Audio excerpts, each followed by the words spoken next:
U.S. tariffs struck down by federal courts. Carney tables massive spending plan, and the housing market in trouble. All that and a lot more on The Really Big Show. I'm Jim Csek with NowMedia, and with me, Iain Burns, in our nation's capital out there in Ottawa. Kind of a cloudy day here. Might be raining here in the central Okanagan and Kelowna. How's it looking out there? And there's potentially going to be storms as well. There's a storm watch right now in Kelowna. But here it's very bleak, very grim. It's like about 12 or 13 and it's been raining. Everything. The wheels have fallen off the weather here. I thought you were talking about the nation's capital in general. Yeah, it's appropriate right now. The King obviously brought some nice weather over, didn't he, from London? And now it's just grim. There you go. We're going to kick it off, though, right away. Obviously, this is a big story. You and I talked about this in the past. Why are they doing all these counter tariffs, and then why don't they just take it to court? And it sounds like somebody did take it to court, and the U.S. court struck down the U.S. tariffs and blocks those global tariffs. And if the decision holds, because they've already said they're going to appeal it, it would eliminate the 30% tariffs on China, 25% tariffs on Canada and Mexico, and 10% duties on most other goods. And that was a 3-judge panel at the U.S. Court of International Trade. It declared that the Trump administration had wrongly invoked the 1977 law imposing his Liberation Day tariffs on dozens of countries, and they were therefore illegal. I mean, sadly for us, that doesn't affect the tariffs on steel and cars and aluminium because that's a separate law that was used. So that's a different issue entirely. But and that one is a bit trickier. Like that one might actually be legally sound. Whereas these ones, you know, Trump and his gang of idiots they shot themselves in the foot right at the beginning because it was transparent. It was clear to everybody that there was no fentanyl crisis, for example, along the Canadian border.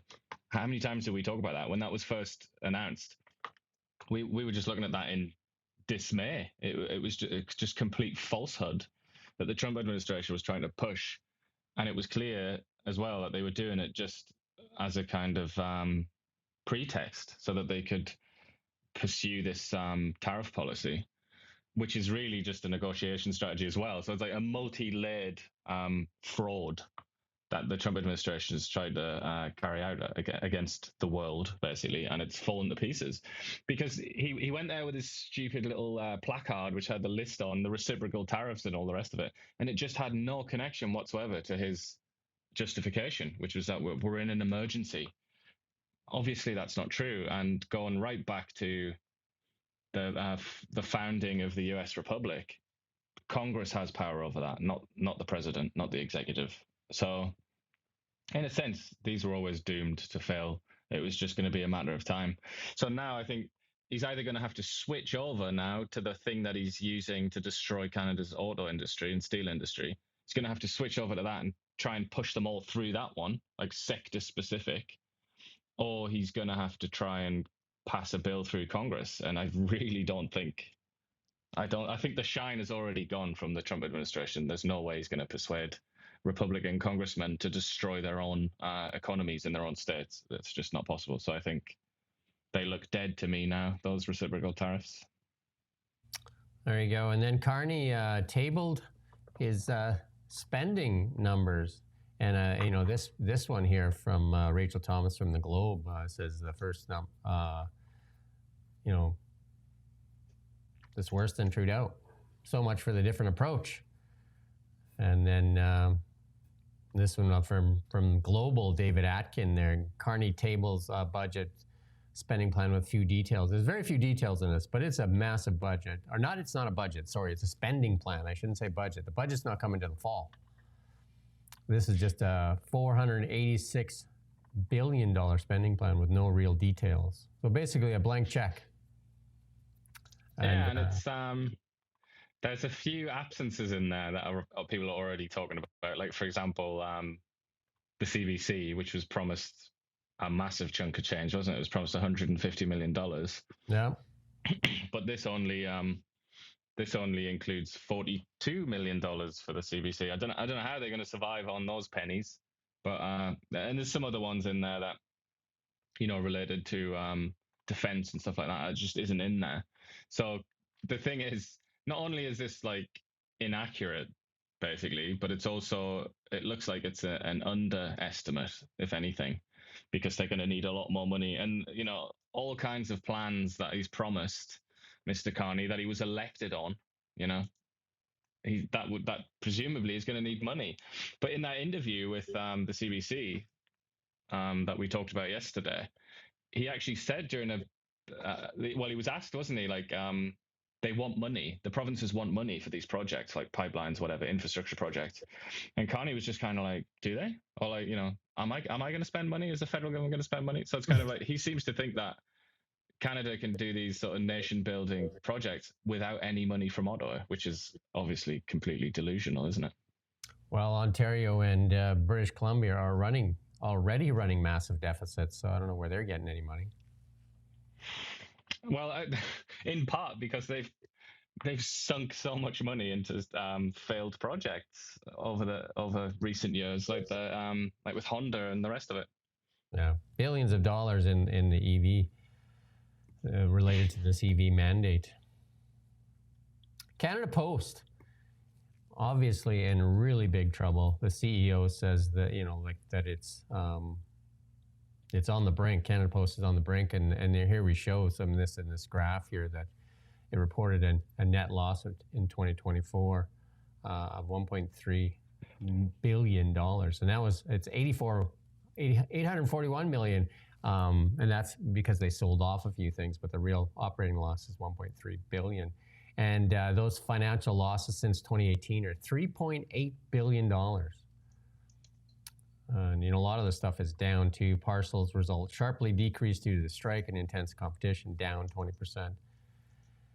And the great mail decline continues, because people don't send a lot of mail, do they? Do you send a lot of mail? I can't remember the last time I sent a letter, but.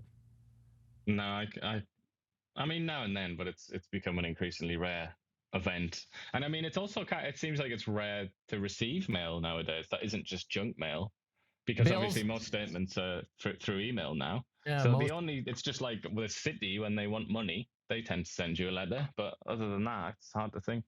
I can honestly say that I haven't been to the super box in years. My wife goes there, but she only goes once every couple of weeks. And you get out of there, you get this stuff like a raft of like flyers and that, and the rest of it's just like usually stuff from the bank or something like that, but not a lot of mail that comes. It's good when they put the McDonald's coupons in there. There you go. I find that quite gratifying.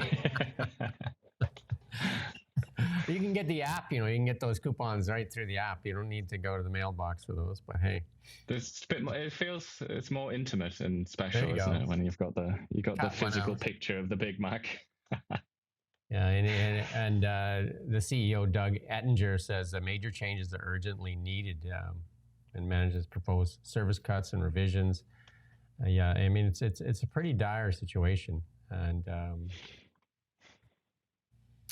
And then Canada Post presented its final offer to postal workers unions, and that final offer included a signing bonus, $1,000 or $500 for employees, depending on whether they are part of the urban or rural suburban mail carriers unit.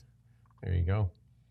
How are they gonna? Well, I don't understand. Even this offer, which the union keeps rejecting, how are they going to afford even that? I mean, it's very scary times, isn't it, for this Crown Corporation? They're offering 6% in year 1, 3% in year 2, and 2% in both years 3 and 4 for a 14% wage increase for a corporation that is losing money hand over fist. And if you read above there, it says that they lost about $200 million just from the recent strike over Christmas. So, I mean, $200 million for a company that's like already basically dead. It's just tragic, that, isn't it? Not good. Not good at all. Michael Barrett with some more pressure on Mark Carney there as in question period there. We're going to play this clip here.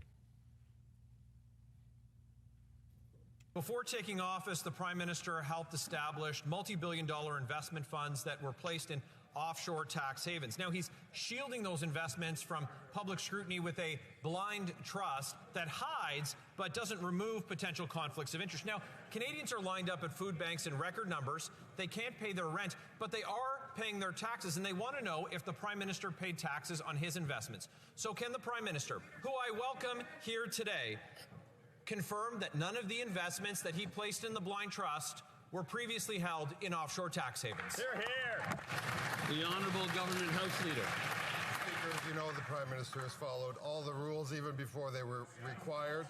He'll continue complying with all the rules. Opposition members like to distract Canadians with these hypotheticals and conjured scenarios. The fact is we have a Prime Minister, a new government, hard at work at creating opportunity for Canadians, the strongest economy in the G7, and reducing taxes. The opposition don't like that so much, so they dig dirt on day one. Shame on them, Mr. Speaker. We're going to continue our work. The Honourable Member for Leeds, Grenville, Thousand Islands, Rideau Lakes. Canadians don't want an explanation. There you go. I thought I'd heard enough from him, but the strongest economy in the G7, he says. And it's just... I mean, the point he makes there is really good, really powerful, isn't it? McKinnon, where he said Canadians are not interested in hypotheticals. Hypotheticals such as the Americans want to break us so they can own us. That's a bit of a hypothetical, isn't it? Which was just used to win the election. I mean, I try and keep a straight face, but the hypocrisy of these people, it's so low grade. It's not even, you can't even sort of entertain it on a normal level, can you? You just have to laugh in the face of these people because they are so low grade. I mean, I can sort of get myself into a mood of despair if I think about it too much, because they're not even trying, you know. It's like, I'm sure McKinnon there has got some brain cells that he can activate to actually respond to that in a sensible way. But instead we're just fed this like gruel, you know. It's just garbage. And the people wonder why the Canadian population has basically nothing but contempt for the political class. That's why. There you go. I'd hoped that it would be different. I'd hoped that they would actually answer questions, and we're going to talk about it later, because Rosie Barton goes off and even advises the Liberals on how to deflect and not answer the questions. I'm just like, what? It's like, that's not an answer to the question, and it's a question that should be answered. The disclosure needs to come through. That question there should be answered by the Prime Minister, but he disappeared. If you watched Prime Minister's questions yesterday, he disappeared. He answered questions from what's his name, Andrew Scheer, and then he buggered off, and that was it. So that question got asked to some underling, I mean, who then obviously completely took the pee anyway. So it was just, everything about that was just showed contempt for the Canadian people, I think. And then there's a tweet here from Holly Doan. The PM to date has declined to discuss his personal investments or tax planning by Brookfield Asset Management while he served as chair. And UK think tank for international corporate tax accountability and research called Brookfield Canada's top tax dodger. Yeah. Well, I mean, Brookfield's it's notorious. It's one of those companies. It's one of those multinational corporations that do all this sort of thing. It's like, you don't exactly need some think tank to tell you that. It's everywhere. You know, the evidence is everywhere that that's the kind of thing that Brookfield gets up to. Yeah. We got another clip here we're going to play here from the House of Commons. PM said Canadians shouldn't focus on pipelines. We'll tell that straight to the hundreds of thousands of workers who lost their jobs when these Liberals killed pipelines, LNG exports to allies, and capped Canadian oil and gas. Last year, 98% of Canadian crude went to the U.S., Canada's biggest customer and competitor due to these Liberals. But in April, the PM said he won't repeal their No New Pipelines, Never Build Anything unlawful Bill C-69 and ignores premiers and businesses. When will he repeal Bill C-69? The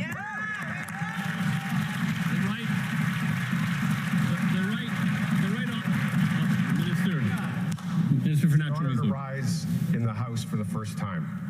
I wish to thank the people of Markham Thornhill for their trust. I'm also thinking of my family. I'm also thinking of my family who have supported me from day one, and my parents who I wish were still with us. It's time to get many projects built here in Canada. We will cut red tape, fast-track projects, and approve them within 2 years. We will create jobs for Canadians and build the strongest economy in the G7. The honourable member for Lakeland. In 5 years alone, these Liberals killed 16 major energy projects and $176 billion in options to make Canada affordable, safe, self-reliant, and united. And half these ministers, they're the same. These Liberals must kill C-69, but they can't get their story straight. 2 weeks ago, the culture minister said Canada doesn't need more pipelines. Last week, the energy minister talked a good game, but just like right now, won't commit to concrete action. How can Canadians believe anything they say? Will they repeal Bill C-69? Yes or no? The honourable Minister of Energy and Natural Resources. The Prime Minister has been clear. Yes, we will support new pipelines if there is consensus in Canada for them. With American tariffs threatening our economy and threatening our sovereignty, we must protect our energy security. There is no question energy is Canada's power. It will help us build the strongest economy in the G7, guide the world in the right direction, and help us be strong at the negotiating table. We will win this trade war. We will make Canada an energy superpower. The honourable member for Ski. Why is he reading from a piece of paper if he's the energy minister? Doesn't he know these talking points? Why is he reading from a piece of paper? To make sure that he doesn't say anything that he shouldn't say. Like, he should know the stance on Bill C-69 and on whether they're going to build a pipeline or not. Why is he reading from a piece of paper? And he's one of the most competent guys in that cabinet, and yet he's reading from a piece of paper. I would say, yeah, I'm reluctant to slag him off, to be honest, because as you say, he actually has done something in his life and actually has some knowledge of the file that he's managing. And he's just he's come in, hasn't he, to do the job as a minister. He's not really come in to be a politician sort of thing. And it's I assume he'll get used to it, and he's probably a bit uneasy doing that.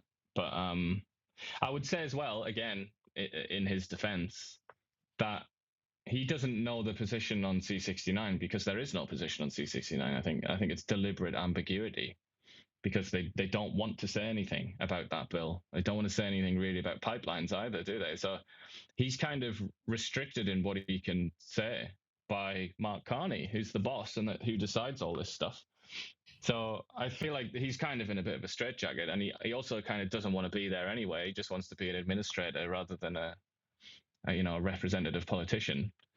So in a way, I'll let him off the hook a little bit there. But what you can't do is let off the government. You can't let Mark Carney off for not having a position on C-69.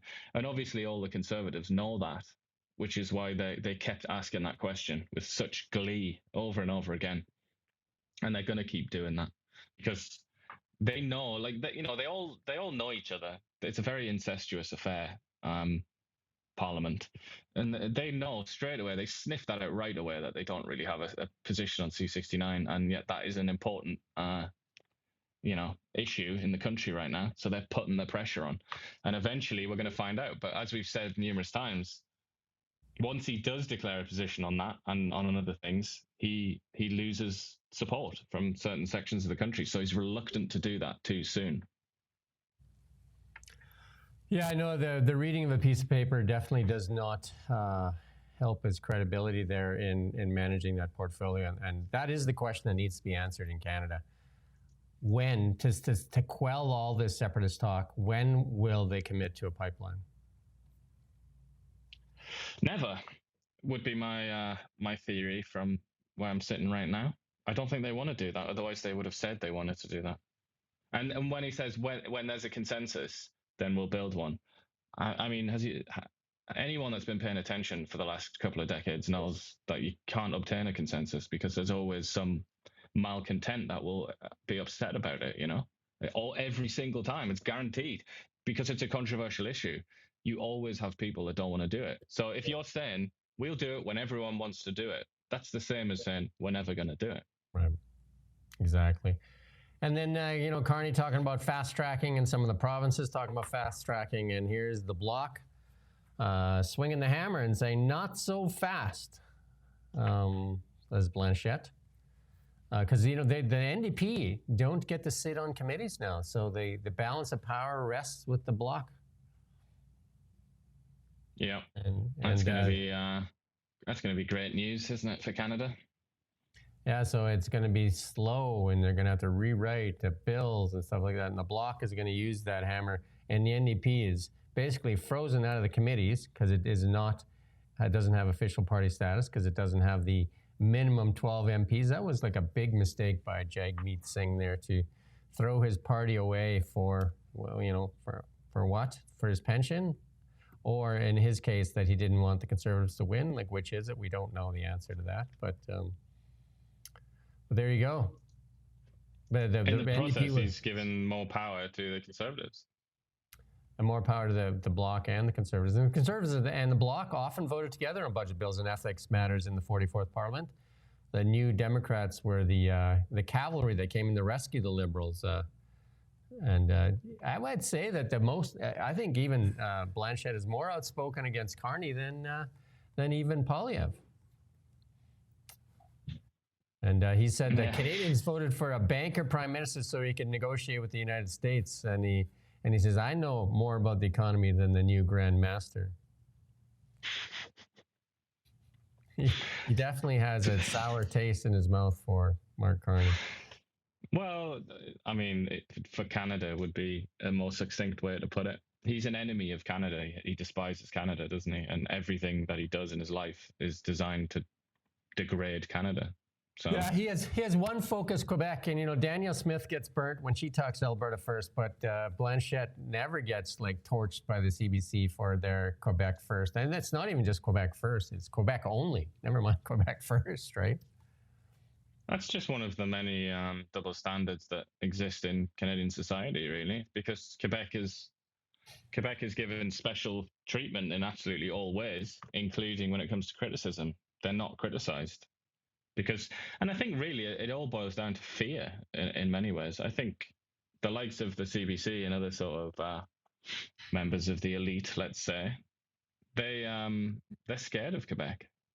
They don't want to touch it. They just want to give them everything that they ask for and hope that they shut up.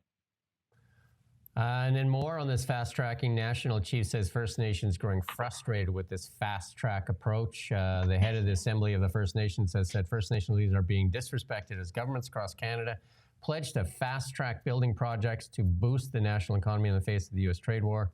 National Chief Cindy Woodhouse Nepianic says she doesn't blame them, adding if we're not able to table a meeting making decisions right off the bat, this is what happens. It causes Canadian government more problems later. And then Jody Wilson-Raybould actually weighed in as well. And she said Premier Eby and his BC NDP government abandoned the path of reconciliation by arrogantly passing Bill 15. Appears Prime Minister Carney is following the same wrong-headed fast-tracking approach. Building Canada Strong will lead to protests, uncertainty, and conflict. And once again, I could say the same thing about the First Nation, or some of the First Nations. You've always got to differentiate, because there are actually quite a lot of First Nations that are very rational and very they desperately want economic growth. So I don't mean to include them, but generally speaking, a lot of First Nations groups are that's just a sector of Canadian society that the elite, the political class, and all the rest of it are just afraid of. They're scared of them. They don't understand them, and they have a deep sort of fear. And as a consequence, again, it's the same. They hope that they can just give them everything they want and that they've shut up, and then they don't have to worry about it. But I mean, right from the very beginning as well, we said that these two groups, Quebec and the group of First Nations that always get upset about everything, they were always going to reject this like plan to rebuild Canada and all the rest of it. That's kind of why we're in this position in the first place. That's why the Canadian economy is so dependent on the US, why it's north-south, why it's so weak in so many ways, because the country is not really, well, many people don't even call it a country, you know? That tells you everything you need to know. It's so loosely bound together that all it takes is one of the main groups, one of the sort of essential groups, to say no, and then it doesn't happen. And the political class is so cowardly that they don't dare push back against any of them. And here we are. And here, let's talk about the economy. Ontario mortgage delinquency at the highest level ever recorded. Equifax says delinquency is up 71% year over year, and started tracking mortgages in 2012. And then that terrible. In the 7th consecutive month, this is the CP story, of record all-time lows for new home sales in GTA eclipses 1990s downturn. And then, you know, basically they're saying, you know, like, it doesn't really matter how low interest rates go. If you're worried about losing your job, you're not rushing out buying a home. Like, you're not obligating yourself to new debt. And that's the trouble right now. Like, the economy is, people are so unsure of what's going on. I mean, I talk to so many people, and this is the thing. It's so many of the politicians in Canada are politically or ideologically motivated, and they don't look at the economy as the first thing. They think that even when they reach into the United States, like, you know, the BC NDP is like advertising in the United States for nurses and doctors, and thinking that everybody down there is politically motivated too, that they just want to escape Trump and they're going to come here for half the wages and double the taxation, and then abandon all their friends, their relatives and all that, and come for, like, I mean, the climate's usually worse here depending on where you go, because they think they're so politically motivated, given most people are motivated by the economy and putting food on their own table. Yeah, and that's not just because they want to chase money necessarily. It's more to do with what that means in reality. It means having like a family and a home, and, you know, being able to raise your kids and all the rest of it. Obviously, unless you're like a complete partisan, like Vladimir Lenin wannabe, you're not gonna up sticks and move country, really, are you? Just because you don't like Donald Trump or something like that. So I always thought that was extraordinarily foolish for BC to put so much emphasis on this, because it's just unrealistic. It's never happened before. Well, sorry, it has happened before. After 1783, when the American rebels won the War of Independence, as they call it, then there was an exodus. But that was, you know, that was like 250 years ago. We haven't had anything like that since. And then obviously Vietnam, when the draft dodgers came, but then they went back. And obviously the draft, if you don't want to go and die in Vietnam, that's pretty strong motivation, isn't it? Compared to, I don't like Donald Trump. It's not really the same thing. It's like wasting Canadian tax dollars or BC tax dollars to advertise down there. I mean, it'd be really interesting to find out what they actually get out of it, because, you know, they talk a good game. Again, it's just platitudes and a bunch of nonsense. It's because they're not getting anything done. They don't want to address the real issue. The real issue is the economy. The real issue in all of this is the economy. And the same thing goes for Mark Carney and the Liberals. The real issue is the economy. You want to fix housing? Fix the economy. Mm-hmm. And I would say like maladministration is and like mismanagement of the province. That explains a lot of the problems with like healthcare, I think, or some of the problems at least with healthcare, and certainly with the economy. You can't help but blame that on mismanagement. So I think that's probably that at the heart of it, isn't it? But the economy, in terms of like what motivates people, yeah, that is basically 90% of it, isn't it, really? And if you go back and listen to McKinnon again, and listen to what he says, and he says that Canadians want that, you know, like, Canadians don't want to know. Canadians just want them. Canadians want real answers, and they want honesty and truth, and they want the economy fixed. We should be the richest nation in the world, and yet we've taxed ourselves and suppressed our prosperity with all these. Bill C-69, Bill C-48, and then suppressed our ability to have a free and independent press with Bill C-18. Canadians missing credit card payments at levels not seen in years. That's because people are putting groceries on credit cards. Again, And that is so terrible because that means like huge interest payments, doesn't it? That's no joke when you again, when you like miss that. how much CBC and the rest of you, like, do you need to see that it's the Canadians, like you took more money, $100 million or $42 million now, from the Canadian taxpayers to give yourselves a raise, executives, and then are you the voice of Canadians? Or are you the voice of the Liberal Party? Well, we need someone out there to battle against misinformation, don't we, Jim? Like Rosemary Barton, for example, she's got 100% track record on that, I believe. Of providing misinformation or fighting against it? Which one?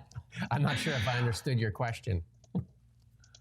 There you go. Just an observation. And here's another poll by CTV. CTV seems to do these polls that, if you look at the comments underneath them, they definitely don't seem to be very, very supportive. It says almost 70% of Canadian surveys want child vaccines to be mandatory. But then if you go look at that tweet and then click on it and then look at the comments underneath it.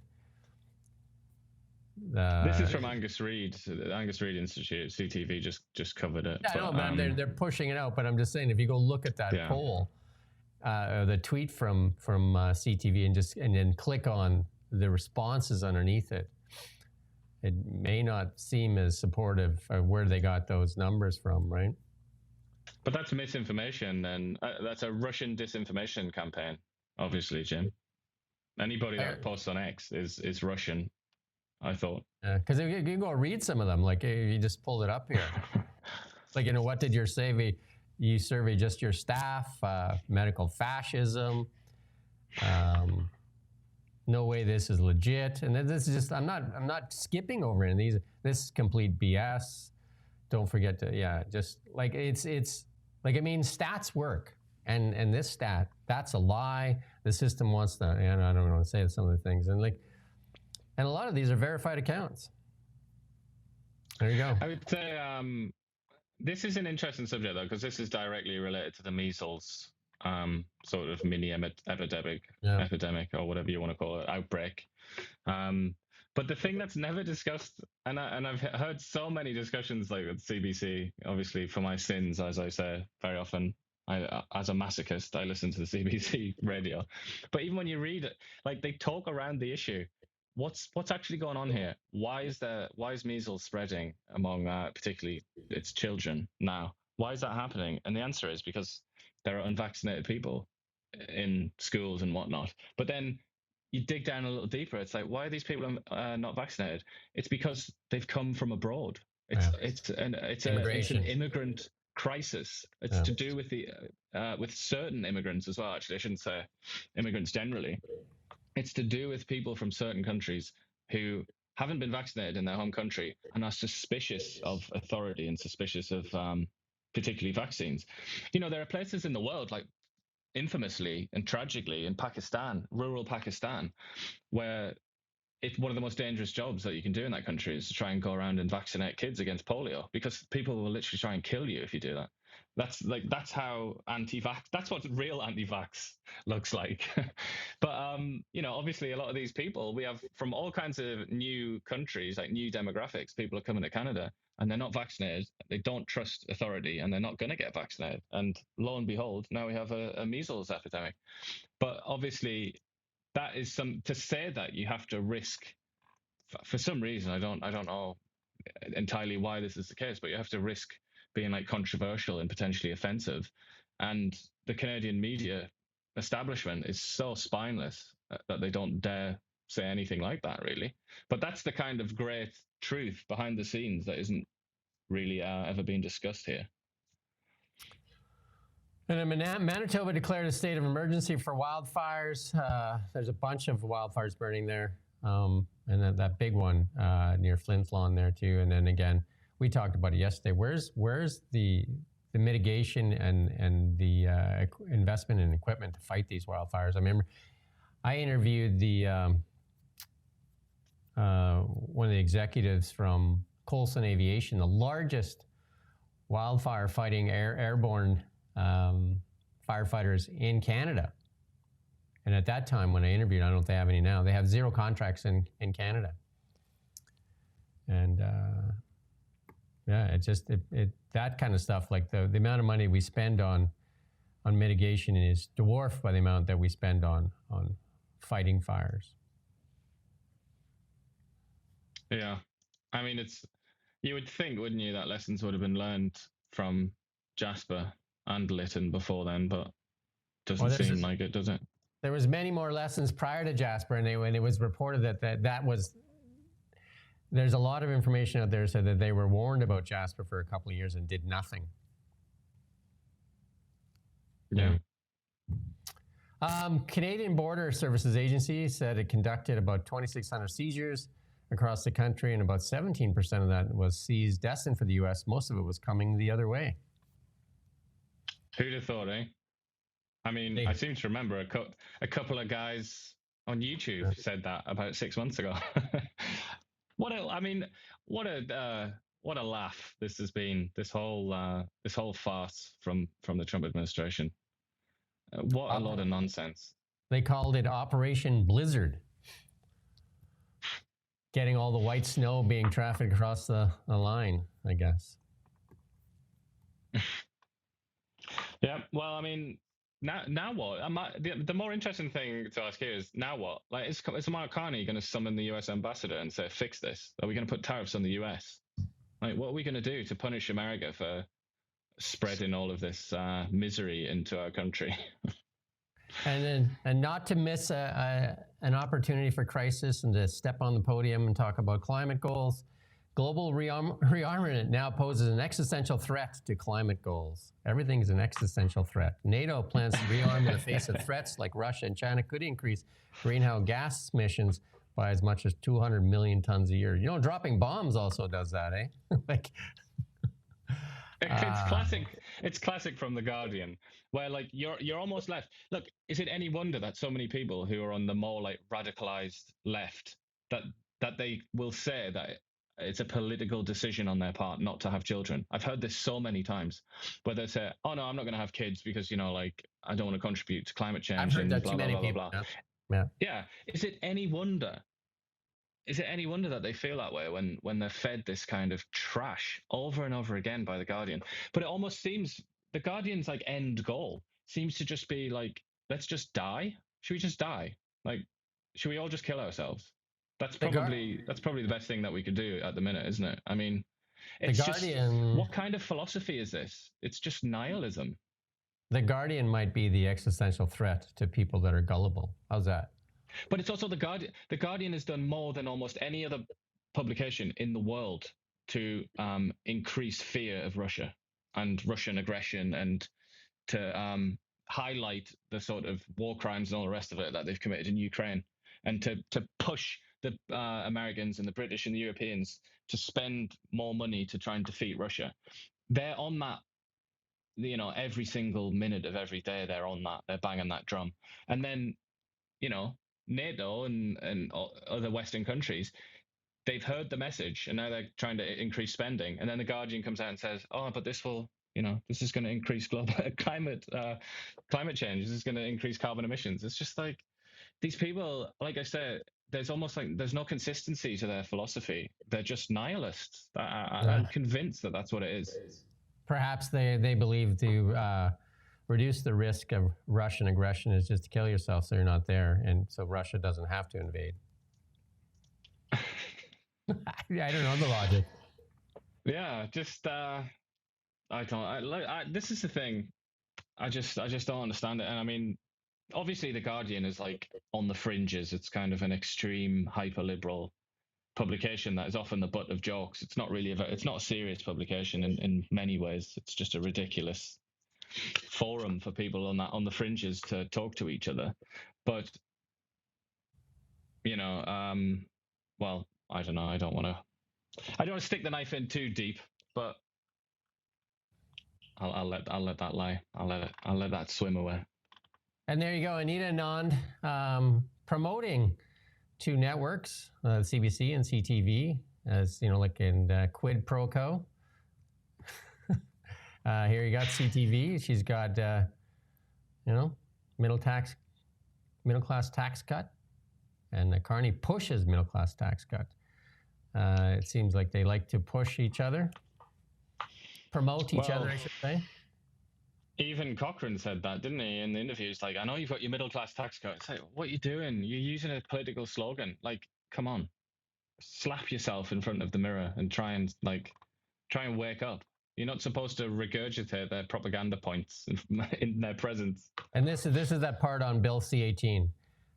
Like, we do not have a free and independent media in Canada. We have a compromised media, and stuff like this just proves the point. Like, look at these headlines: middle class tax cut. Carney signs order to prioritize promise. Like, no questioning of anything. Like, how are you going to pay for it or anything like that?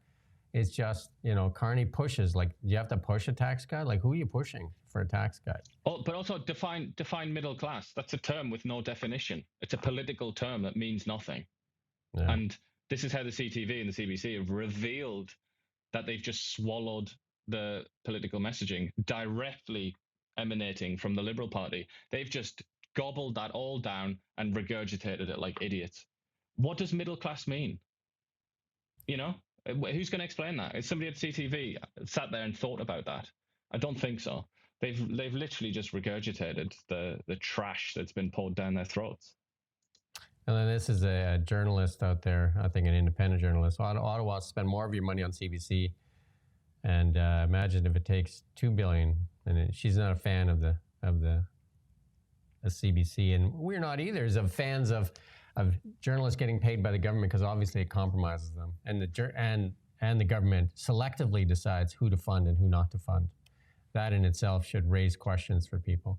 But this thing, you've reached out on this. This is Marco Rubio put this out, announced that U.S. will be denying visas for foreign officials who attempt to censor Americans or American platforms. And this is a lawyer here, Eva Chip. I don't know if I can spell it, Chipiuk.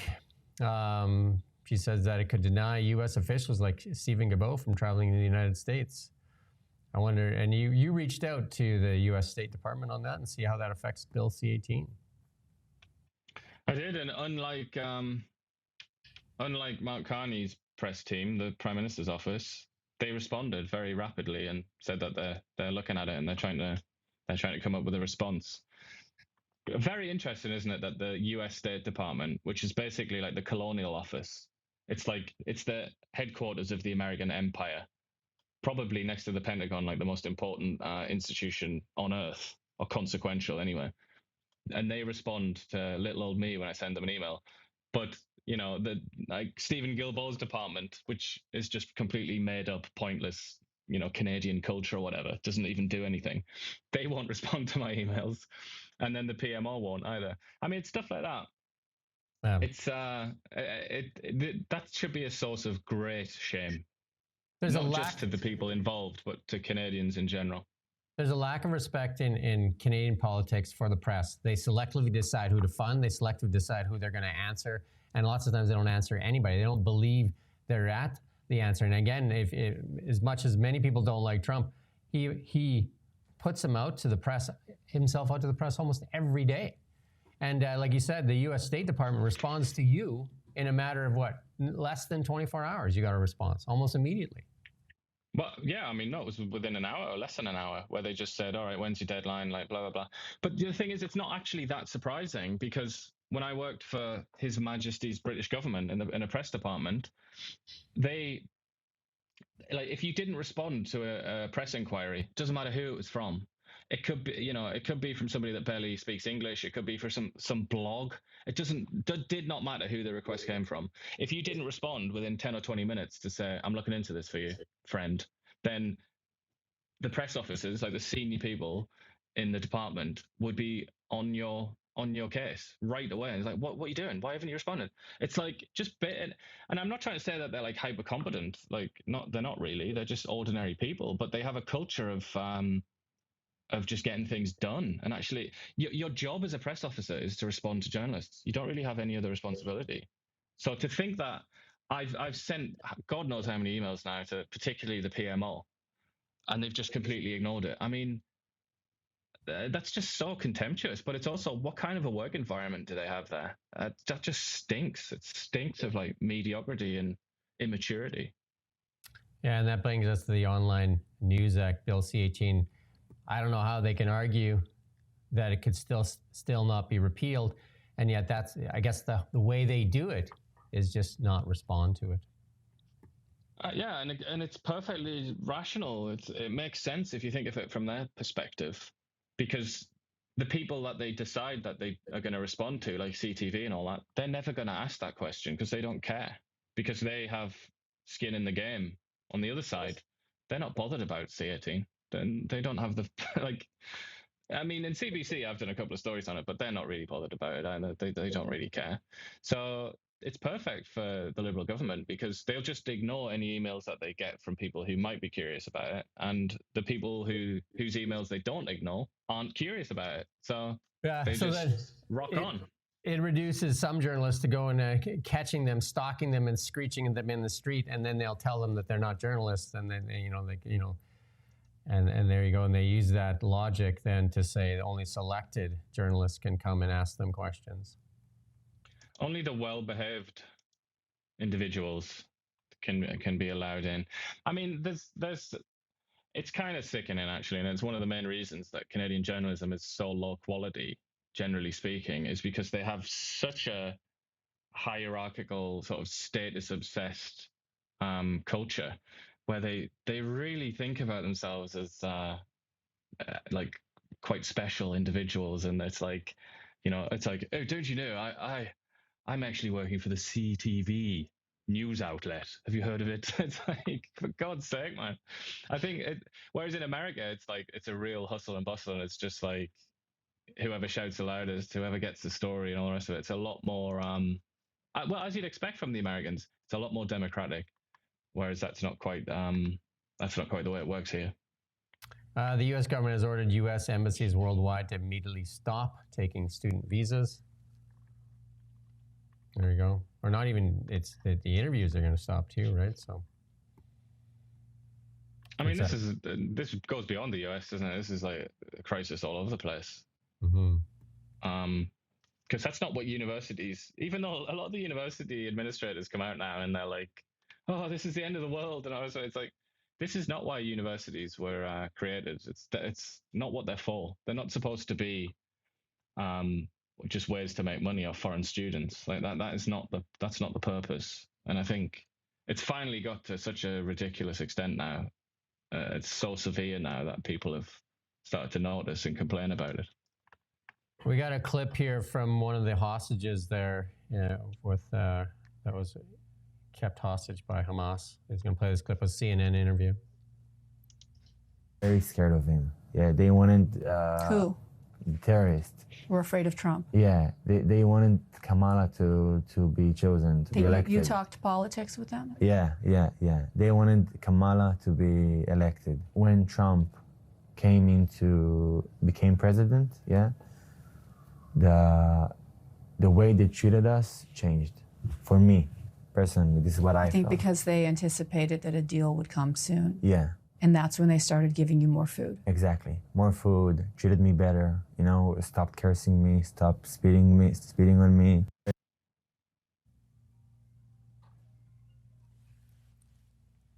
Interesting. Yeah. There you go. See, we've got a heckler. We've got a digital heckler there. I see Kalina. that. Have you actually? I would say to this person, Kalina, have you actually got anything to say? Are you just going to sort of act like a 15-year-old? Do you actually have anything to say? Because we will listen to you and respond to you. But if you're just going to write 15-year-old girl style text messages, then obviously you're going to get ignored. Just men with insults and whining. There you go. Keep it up. There you go. And then we got. Sorry, you said very little content. Do you think that little those few sentences you've written there? Do you think that's content? There's no content to your complaint. Try harder. Come on, I will respond to you. I'll listen to you, but you have to try. You can't adopt the persona of a 15-year-old girl with an iPhone. You've got to try harder than that. Let's play this clip from one of Nigel Farage, one of your old countrymen. If we win the next election, we will scrap net zero, something that is costing the Exchequer an extraordinary £40 billion plus every year. There will be No more asylum hotels or houses of multiple occupancy. People who come here illegally across the channel or on the back of lorries will not be allowed to stay. We will scrap the DEI agenda, which is costing the taxpayer up to £7 billion a year throughout the public sector. He's ahead in the polls, old Farage, which is pretty bizarre in Britain, which has been two-party system forever, really, going back to the beginning of democracy. So that would almost be like the equivalent of, I don't know, like the NDP or something being like way ahead of the Liberals and the Tories in polls. So it's kind of, or not even the NDP, because they're like an old established party. It'd be more like a new party, like you know, Maxime Bernier's party or something like that. The UK has gone all in on the Green New Agenda, and it's devastated their economy as well. When is I guess the next election could be anytime, because it's a Westminster system similar to Canada's, or Canada's is similar to theirs. When is I mean, it's scheduled for 2029, because the election was July the 4th, 2024. That's when Labour won. So then you get a 5-year term. But yeah, usually it doesn't, because obviously the governing party they decide when the election is held, and usually they don't want to just like run down the clock, because then they don't have control over it. So usually they do it earlier. But they've got such a massive majority, even though the Labour Party, which is currently in power, it's not popular. It hasn't been popular since Tony Blair, if you remember that old chap. Since like the early 2000s, late 1990s, that was the last time the Labour Party was actually popular. But they kind of won by default because of Nigel Farage, because Nigel Farage came in and that split the vote on the right. So they were winning seats with like tiny percentages of the vote, but it was enough to win, because obviously with first past the post, you don't have to be popular. You just have to get more than the other people, basically. One more vote. But yeah, I mean, as things stand right now, the Labour Party looks like it's going to be absolutely annihilated, just left with barely anything, and the Conservative Party, while Farage kind of sneaks through the middle. And again, the message there, it's the economy. Things are really bad in the UK. We've done a few stories on it. It's really bad in the UK, and it's getting really bad here in Canada. Yeah, and the saddest thing of all, as I keep mentioning, is that Mark Carney seems to model himself on British politicians. He's so plugged into the UK, and he's got a British wife. He had British nationality. Don't know if he still does. Worked for the Bank of England. His brother is in charge of Kensington Palace. He's a strangely passionate Anglophile. He's very interested in England, and he acts like a British politician. So I would, yeah, it's kind of like it can be a warning sign for us here to look at Britain. So for once, it actually matters what goes on over there, because it's a sign of things to come here. Thank you, Milsey, for your nice compliment there. People like Kalina are likely worried that you're listening here and are just trying to make sure that you don't. I don't see another reason why somebody would just spam like the comments like 4 or 5 in a row saying nothing. And there you go. I wish she would say something, because then I could refute it. But alas, no. And we have a clip here from Stephen A. Smith. I listen to him quite a bit, actually. He's on the left side, but he's definitely going after the left here. And he's talking to Jake Tapper and Alex Thompson, I think it is, on that book there. Let's play this clip here. Because that hatred for him that led people to compromise their own professional principles just to ensure that he didn't win the presidency? Well, if you were willing to do that, then all of a sudden, does it not buffer his arguments about lawfare being exercised against him? Does it not buffer his argument about fake news, fake news, fake news? Does it not buffer the credibility that comes to his arguments that it was a witch hunt? does it not in some way buffer the notion that somebody might have cheated him in 2020? I don't believe that last part. He lost that damn election. And I get that. I'm talking about him genuinely feeling cheated, as opposed to knowing he's lying because, oh my God, the numbers say so. Why should he give a damn? The rest of us, yes. Why should he give a damn about the numbers?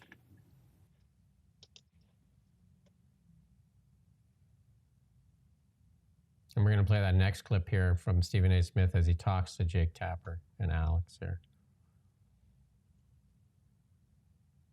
Stephen, and we never got somebody that said, we should never have done this. I can't believe we did it. In retrospect, it was a mistake. How arrogant we were. I mean, even, there was a top White House aide who acknowledged to me that this short 10, 15-minute interview I did with Joe Biden in October 2022, he would not have been capable of doing in October 2023. That admission was stunning to me, but it did not come with, and we really made a mistake. We shouldn't have run him. What an error. I can't believe we did it. It didn't come with that. It came with, but we thought that he was the only one that could beat Trump, blah, blah, blah. So I think that most were telling the truth as much as they had come to terms with it themselves. But I do wonder where they will be in a year. Because, I heard from one of the people that one of the Democrats I interviewed for the book, who gave me one of the most shocking revelations. And I checked in and how are you doing? And, they're upset, but they're not upset at us. They're not upset at the book. They're just upset that it happened. And now everybody's talking about it. So I still think that I think they're still working through a lot, don't you? Yeah, there's gradations of honesty. There you go. Lots of people attacking Jake Tapper and Alex there, saying they're just profiting off of something that they were complicit in. Jake Tapper does most of the talking, but he's definitely out there flogging that book. He's on every interview he can find, and he's actually trying to defend his actions and the legacy media. And he does say that the conservative media was right. And, he says, he looks back with humility is what he did. But, there's investigations now ongoing. This thing is going to be probably the biggest story of 2025. Yeah, but I wonder if many on his side of the aisle are reading it on the Democrat side, because I've only seen him on the more Republican-y, conservative type media. Haven't really seen him do much on the lefty media. Well, I've seen quite a bit of it, but CNN flogs the book all day long. Like almost everybody on CNN is flogging this book, and they're trying to distance themselves from what they were complicit in by saying, right. "Look, we're the ones who broke the story." Are any of them actually reading it though? Like on the left, because obviously he wants to sell copies. I just wonder if any of the people that voted for Biden passionately and continue now to despise Trump and all the rest of it, are they going to read that? I wonder, because that would be quite painful for them, I assume. I think the biggest revelation in all of this is I think most people with their eyes and ears and common sense recognize that Joe Biden was not the Joe Biden of previous years, is the use of the auto pen. I think that is going to be the big story, like who authorized it and who was actually running the executive branch of the United States, the most powerful country in the world. Yeah, I mean, it was a shambles, wasn't it? And it was at times, it was painful to watch just from the outside, wasn't it? And then one of the things that you and I talked about, the Biden administration got more done after they lost the election than they did in the previous 3.75 years. Like the last 100 days was just full of orders and pardons and everything. Like so much was signed and done in the last 100 days there. Wonder why. I don't think they expected to lose, did they? No. Anyway, nobody seemed to expect them to lose except Trump. We're going to switch to BC and local news here. And this is a big story. And this Instagram post by this doctor, this local doctor here, has gone viral on social media, and we're going to play it for you.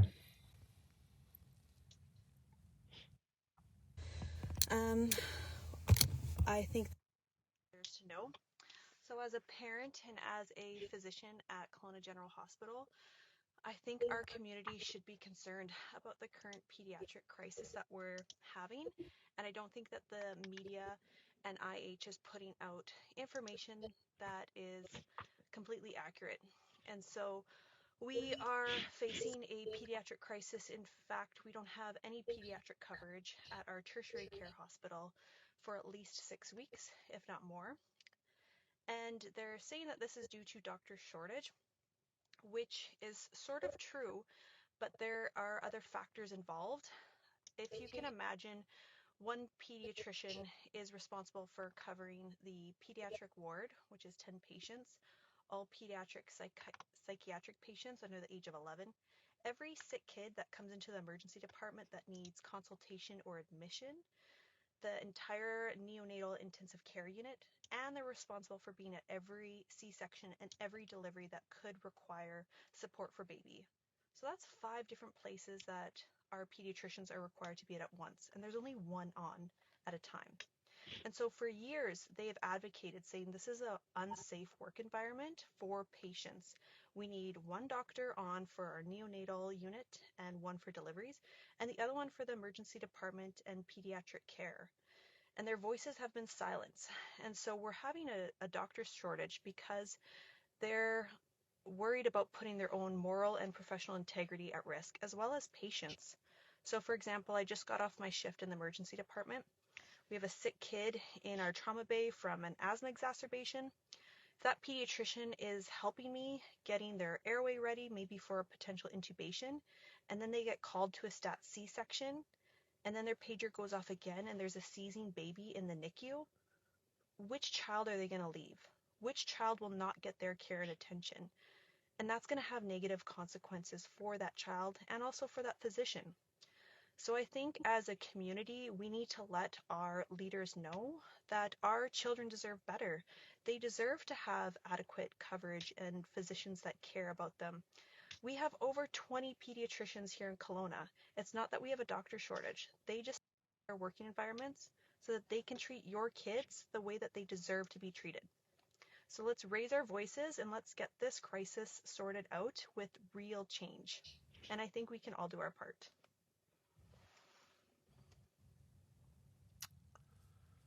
There's been a lot of voice on that as well from the BC Conservatives, and Renee Merrifield raised it in our Beyond the Ballot weekly show. Quite scary, isn't it? Yeah. I wonder how much trouble she's going to be in for actually opening her sharing her thoughts on it. Yeah, we might see her punished in the what do they call it again? The Physicians College or something like that. We'll keep an eye out for that. Yeah. We'll see if we can get more on it. We've reached out to her and asked for an interview. So we've reached out. We haven't heard back. So we'll wait. Yeah, I'm not sure. Often I think that's when she would feel at risk, maybe, if she did an actual interview with the press. So people often put the brakes on at that point, but we'll see. She might want to. And in this ostrich cull case, minister says the CFIA following due process. And that's the federal agriculture minister says it prepares to cull the 400 ostriches at the BC farm. This is just such a weird story, isn't it? With Dr. Oz, RFK Jr., they're all in there, aren't they? Yeah, and then he asked about the U.S. interventions in the case, and Heath McDonald says he doesn't think it's appropriate for a major decision in Canada to be made by following social media, and he says he feels sorry for the farmers, but there's an obligation to protect Canada's industries.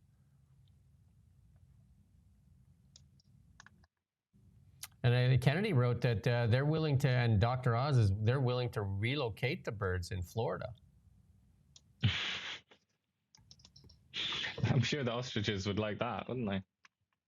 It's a bit warmer for sure. And then the three conservative BC MLAs that left the BC Conservative Party are now calling out John Rustad and his party and says that the AGM leadership vote was rigged by the party spending about $100K to transport in party voters to support him. And they want an independent review of the Conservative AGM. John Rustad's, ever since Kevin Falcon dropped out, and then they kind of had that messy amalgamation of the party. I don't know what you want to call it. That mess has continued to haunt him.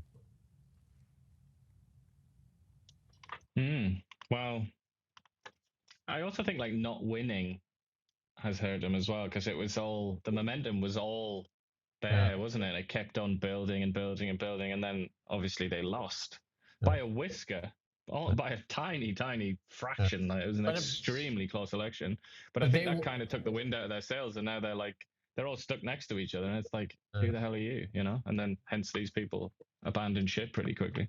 But Kevin Falcon, when he dropped out and he passed John Rustad the ball at the 1 yard line and said, "Here you go," and then neither Falcon nor Rustad reached out to the BC United candidates and tried to field like the best team possible. I mean, some of them were brought into the fold, but many were just ignored. And so they ended up running against each other, and that made the difference. For the BC NDP. That had an effect. But it's also made the difference now in that they don't, it's no coincidence that pretty much their best MLA is a former BC United star, Eleanor Sturkle. Yeah. That's not a coincidence, really, is it? Because all the most qualified people wanted to be in politics, and they were on the sort of right, generally speaking. They joined that party, didn't they? So that's where they already were. And there was lots of them in the Okanagan, wasn't there, in particular, who were just all passed over, all of them. And that was maybe not so wise in retrospect. Yeah, no, like I said, we talked about this so many times, we got to interview John Rustad and Kevin Falcon many times too. And they just went dark on some of the candidates. Hadn't heard for like a couple of weeks when we were in contact with many of the candidates. They just, nobody picked up the phone. Do a Zoom call, do something. And here's what we get out of it. Just more of this.